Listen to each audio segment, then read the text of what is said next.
Atan hun bol lam dang atan hun bol lam dang ahon nina itu pohon nit na lian na lom lo oi nang hat song nei lo hi lai ina se san hong luang i ahon tan ta Atan hun bol lam dang atan hun bol lam dang ahon nina kasi san hi kalum no pakim na kasi san hi kaki sak hey na pe Calvary cross asi san hong luang kia dino kadam na wasi sanhi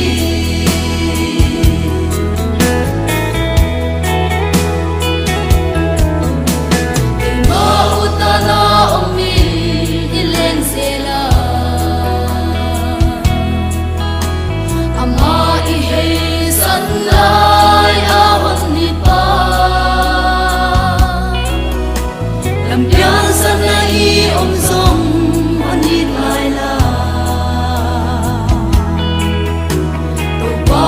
bang inadang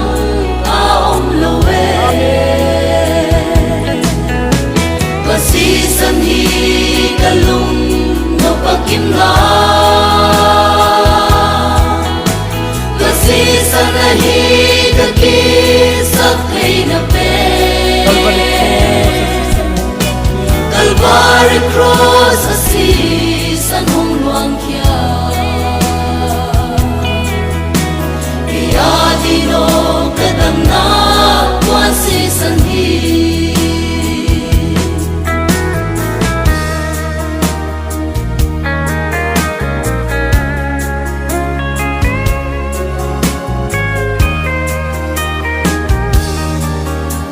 mi hingte pangit no ahon thuaka imon liam ate Adam sakta o biting yahin na luya hong luana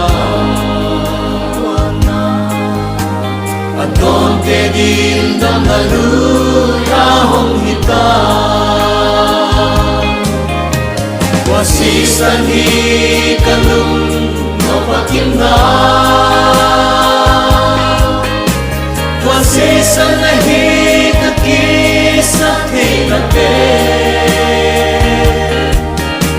Calvary cross asi sa hong luang kia kaya dino kadam na wasi sanhi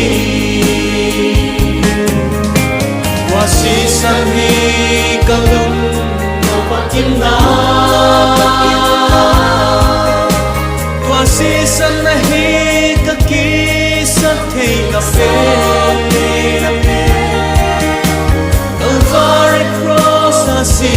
san hong luang kia kaya dino kadam na wasi sanhi kaya dino kadam na wasi sanhi